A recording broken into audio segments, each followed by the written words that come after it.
Okay, so guys, kanina nag-order ako ng mga Bible na Tagalog. Bibigyan natin sa kanila bago tayo malis. Request din na to kasi yung team natin on fire kay Lord eh. So, syempre para mas maintindihan nila kapag nag-fellowship tayo. Ito yung order ko na to kanina. Bago tayo malis, pumunta tayo ng Isabela. Hi guys! Hi God! What's up? Ayos na po. Lang dito. So, yung mga galing ng Dinagat, syempre may pagod tayo. Pero yun nangyari sa Dinagat, ang dami natin experience for the Lord. Yes. So, panatili natin on fire tayo sa Kanya. Kaya sa mga hindi naman namin kasama, we hope na makasama namin kayo, hindi lang sa basketball. Okay. Lalo na yung group ngayon talaga, it's really, nag-iiba na yung direction talaga. Syempre, nakasama namin kayo nung start ng season 5. Praying, syempre, na hindi lang tayo sa basketball nagkakasama. Okay, so pag-pray natin yun. And bago tayo malis, bigay ko muna sa inyo ito guys, sabi na ang Bible ng Tagalog. Yun o! Ito yung sinabi ni Pastor Alcar.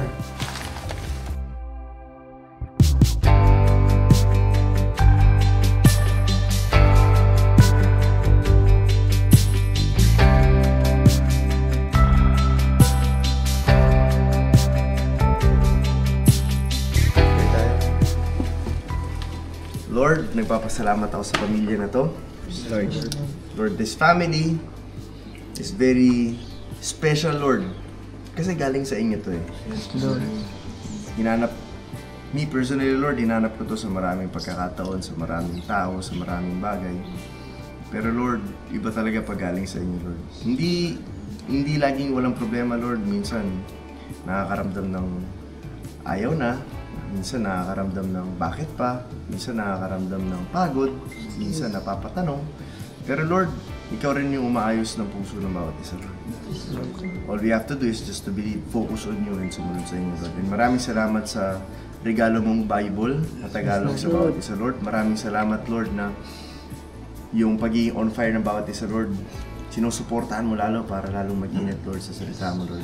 And maraming salamat, Lord, na mas matatag yung grupo ngayon, Lord.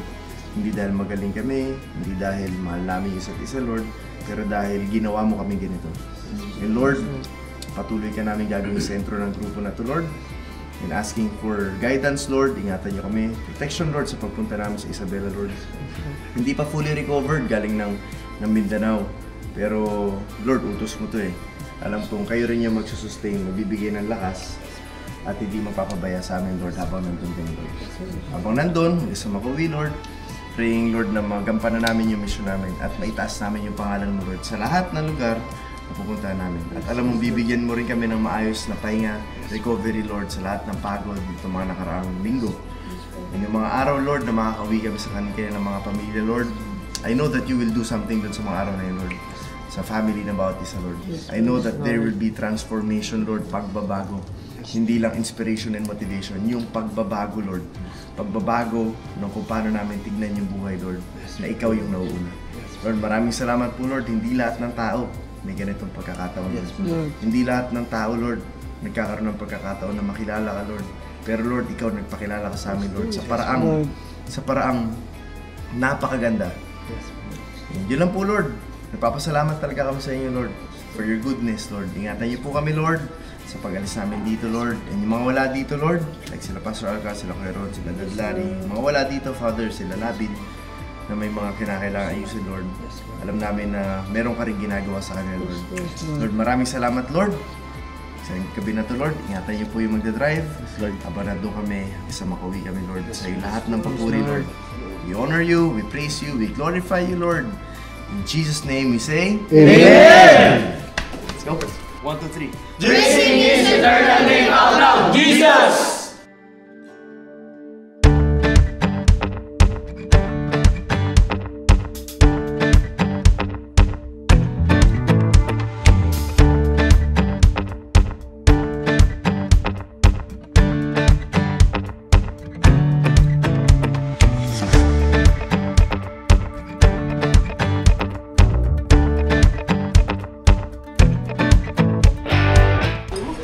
Sa Santa Fe, Nueva Vizcaya. Yeah, Santa Fe, Nueva Vizcaya, oras natin alas 4. Umalis tayo ng bahay alas 9. So, 3 oras pa yata, hindi ako nagkakamali. Kain muna tayo guys.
Guys, meron na papaalala sa inyo bagong import ng Mavs. Grabe biyahe namin, 12 hours.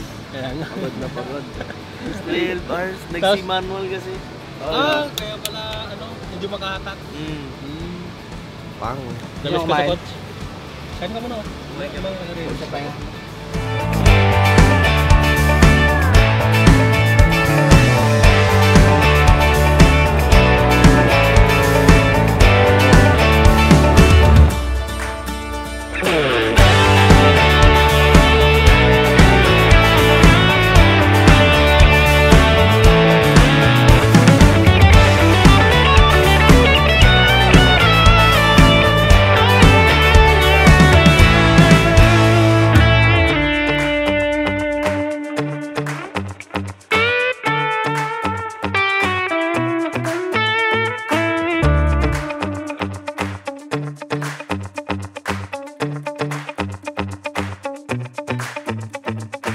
Maraming salamat po Lord na nakarating kami ng ligtas. Lord, I believe Lord na kayo yung dahilan ba't kami nandito Lord. And kapag dating namin doon Lord, kayo pong bahala Lord magsalita Lord. Magpakita Lord yung mga reasons kung anong dahilan Lord and ma-reach yung mga tao Lord na dapat ma-reach Lord. Mabigay Lord yung mensahe na galing sa inyo Lord. Lord, thank you so much for sustaining us Lord. Kahit pagod, galing ng Mindanao Lord. Binigyan nyo kami ng lakas Lord. Kahit mahaba yung biyahe Lord, nandito kami ngayon full of energy Lord dahil sa inyo Lord. Na nagpapasalamat kami sa inyo Lord na ginagamit mo kami Lord for your glory. Lord, binabalik po namin sa inyo lahat. Through this game Lord, ma-honor ka, mag-glorify ka Lord. And makita ng mga tao sino ka sa buhay namin. Lord, maraming salamat po Lord. This is for you Lord. Para sa iyo lamang, lahat na papuri para sa iyo Lord. All for your glory. In Jesus' name we pray. Amen!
Magandang hapon po sa inyo lahat.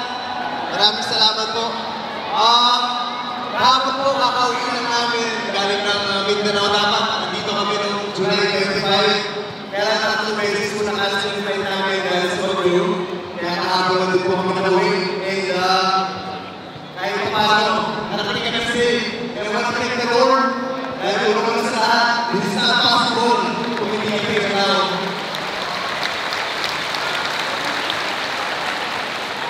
And para sa mga hindi nakakaalam, dumadayo po kami dito yung business ngayon. Nakilala po kami 5 years ago, nagsimula na tayo series. Siyempre, yung pagkakala sa amin, pustahan, kaliwantanan, pagkalingan, talagang pisikalan, nagkakaroon ng business na away kasi ganun naman yung content before. Pero gusto ko po sabihin sa inyo na the Lord Jesus Christ, binago niya po kami. And He showed us kung ano talaga yung basketball. He showed us kung ano talaga yung ibig sabihin na may pagkakataon tayong mabuhay. Not only about basketball. Hindi naman po yung ibig sabihin na kami iba tayo in different places. Yung nasa dinagan po kami, every time na palaro kami, we were able to share the word of God. At pangako po yun sa kanya na ay salamat po na. Ito yung event tayo yung sinasabi, basketball sa bonus. Pero yung mga tao, pagkakaroon nila sa sports board na like-reading, kung paano na encounter sa Lord, gusto ko po ipagkakala sa inyo at mahanap na si Lord sa buhay kasi without the Lord, we can do nothing. Pero pagsama natin siya, ang daming mga opportunities na daming ginagawa nakita, ang daming mga bagay na akala natin okay, ang daming mga bagay na ginagawa natin ng parang pero only Him siya na makagawa ng parang. And before po mag-umpisa, gusto ko po ikwento sa inyo yung nilakbay ng Coach Mav na matigas yung ulo for 5 years. So, nag-umpisa po ako 2018 and like the normal human being nangangarap, syempre pag nangarap kang gagalingan mo, sisipagan mo. 2019, bigla pong nakilala yung diocese, hindi ko rin po inaasahan. Tapos, dahil doon, nagkaroon ako ng mas mataas sa pangarap. Sabi ko, pwede to, dahil tayo may ibang lugar, tapos ituloy natin, ginagawa natin, galingan natin, mag-insign tayo. Pagdating 2020, magka-pandemic, syempre natigil po lahat. And then syempre nakaramdam ka ng lungkot, nag-uumpisa na okay na eh. Then nung bumagsak po ng 2020, ang normal mindset, karamihan, katulad po ng lahat. Tara, galingan natin, masipagan natin. At this time, tuloy natin yung effort natin, makakabangon tayo. 2021 po, bumagsak ng 2020, nakabangon, ang ganda. And then, later on, bumagsak ulit. But same mindset, 2021, sabi ko hindi. Kaya natin yan. Mas galingan natin, mas sipagan natin. So same process. Kahit feeling mo na parang hindi ka makakaahon, nakakaahon ka. Pero after 2021, 2022, bumagsak ulit. Same mindset, galingan natin, sipagan natin, doublein natin yung effort natin. Mag-usap tayo, mag-meeting tayo, gawin natin yung best natin. Humanap tayo ng ibang mga players. Pagdating ng 2022, umakyat ulit. Grabe, dami ulit namin napuntahan. Tapos medyo matapos na yung pandemic, lumuluwag na. And then na-feel ko na, sabi sa inyo, kaya natin eh. Pagdating ng 2023, bumagsak ulit. And then 2023, same process. Kasi nga, matapang tayo eh. Magaling tayo eh. Yun tayo as tao. Kaya natin lahat. Babagsak tayo. Pero gagawin natin motivation, which is the normal. And ito po, isi-share ko sa inyo ngayon, is actually kabaliktaran. And maaaring marami yung hindi sumaayon. Pero 2023, umangat ulit. Pero pagdating ng 2024 last year, yung pagbagsak na yun, ikalimang bagsak, masyado nang mabigat. Sabi ko, ayaw mo na.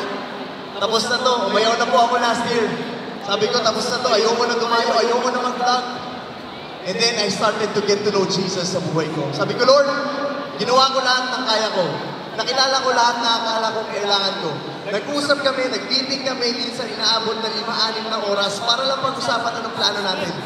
Yung effort mo, tinitriple mo. Yung pagpupuyat mo para na makaisip ng ideas, lagi mo na ginagawa, mas ginagalingan mo. In short, lagi tayong umaasa sa sarili natin, kakayanan. Pagdating na 2024, sabi ko, Lord, tapos na ako. Ginawa ko na po lahat ng diskarte, pero laging paulit-ulit lang. Circles, minsan nasa taas, minsan nasa baba. Nung binigay ko po sa kanya last year, sabi ko, Lord, it's up to you. Dalhin mo ko kahit saan. Kahit sa ibang bansa, tanggalin mo yung basketball, okay lang. It's up to you. I will trust your plan. Magtitiwala ako sa iyo ng buo. And when I started to give Him, October last year, nag-start po yung season 5 namin, up until now. Grabe, I take this as a miracle na nandito ko ngayon nakatayo sa harap nyo. Because last year lang po, hindi ko kayang isipin na itutuloy ko yung ginagawa ko. Last year lang, alam ko sa sarili ko, wala na ako. That's why here, nakatayo po ako sa harap nyo, this is a miracle. And gusto ko pong sabihin sa inyo, na hindi dahil magaling ako, na lagi kong inisip, hindi, magaling ako eh. Hindi, masipag ako eh. Hindi dahil magaling ako, kaya ako nakatayo ngayon dito. Hindi dahil malakas ako. Hindi dahil masipag ako. Kundi dahil inaangat ni Lord lahat na nagtitiwala sa Kanya. Kaya gusto ko pong sabihin sa inyo ngayong hapon na to, that if you get to know Jesus Christ sa buhay natin, masosolve yung mga problema, akala mo wala nang solusyon. You will find peace, you will find joy, kapayapaan, na kahit meron or wala ka, natututo tayo makontento. Bakit? Because we have Him. And that is the peace that makes no sense na nanggagaling sa Kanya na hindi natin mahanap sa kahit anong bagay. And ngayon, kung meron pong mga tao dito, alam ko marami tayong pinagdadaanan na problema na matagal mo nang inisip paano mo susolusyonan. Ginawa mo na lahat ng paraan, pero hindi mo nahanap yung solusyon. I want to tell you na wala sa iyo yung solusyon. Wala sa sipag mo, wala sa tiyaga mo, wala sa galing mo, wala sa talino mo, wala sa iyo. And I want to tell you, isuko mo na yan, bigay mo na kay Lord. Sabihin mo, Lord, I trust you, and you will see the miracle na manggagaling sa Kanya. And I want to praise the Lord, I want to glorify Him, I want to praise His name, I want to thank Him. Walang iba, the Lord Jesus Christ, sa puso ko, na buhay, and I'm proud na tawagin, child of God. Thank you so much po. Maraming salamat.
po, dito na daw po. Okay, G.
Muli, kasama na po natin ngayong hapon ng ating pagmamahal na Vice Mayor Honorable Vice Mayor Edgar Bobo Go!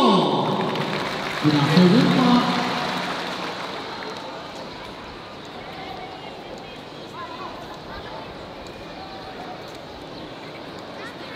Siyempre na nakakagawa ko former ST member. Hello po!